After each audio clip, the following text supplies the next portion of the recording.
perkenankanlah kami mengemukakan hal-hal yang kami jadikan pertimbangan dalam mengajukan tuntutan pidana, yaitu hal-hal yang memberatkan.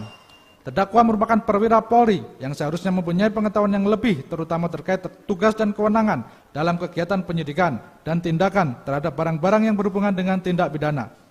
Terdakwa merupakan salah satu penyidik aktif di Direktorat Tindak Pidana Umum Barreskrim Polri yang seharusnya menjadi contoh bagi penyidik lainnya.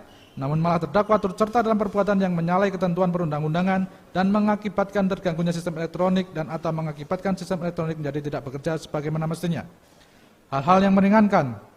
Terdakwa pernah mengabdi kepada negara dan pernah berprestasi sebagai penerima penghargaan Adi Makayasa atau lulusan Akpol terbaik tahun 2010, sehingga diharapkan dapat memperbaiki perilakunya di kemudian hari.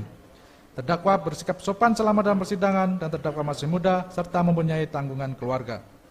Berdasarkan uraian tersebut di atas, kami, penuntut umum dalam perkara ini, dengan memperhatikan ketentuan pasal 182 ayat 1 huruf A, pasal 22 ayat 4, pasal 193 dan ketentuan pasal 222 Undang-Undang Republik Indonesia nomor 8 tahun 1981 tentang hukum acara pidana, serta peraturan perundang-undangan yang bersangkutan.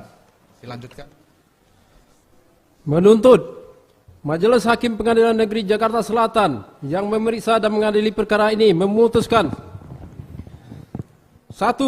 Menyatakan terdakwa Irfan Widianto, SH, SIK terbukti secara sah dan meyakinkan bersalah melakukan perbuatan, turut serta melakukan perbuatan dengan sengaja dan tanpa hak atau melawan hukum, melakukan tindakan apapun yang berakibat terganggunya sistem elektronik dan atau mengakibatkan sistem elektronik menjadi tidak bekerja sebagaimana mestinya, sebagaimana diatur dan diancam pidana dalam pasal 49 junto pasal 33 Undang-Undang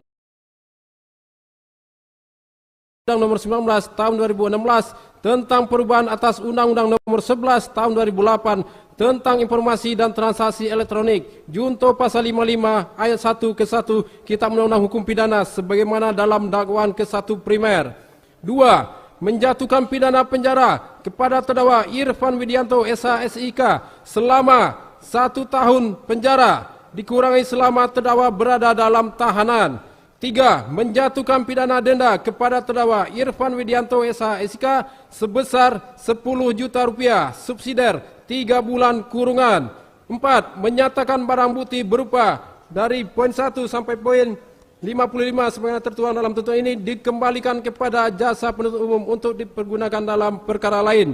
5. Membebankan terdakwa untuk membayar biaya perkara sebesar Rp5.000. Demikian surat tuntutan ini kami bacakan dan serahkan kepada majelis hakim, terdakwa dan penasihat hukum terdakwa di muka persidangan Pengadilan Negeri Jakarta Selatan dalam sidang pada hari ini Jumat tanggal 27 Januari 2023. Hormat kami penuntut umum ditandatangani Jaksa Sahnan Tanjung, BSCSH Jaksa Utama. Sekian, terima kasih Yang Mulia.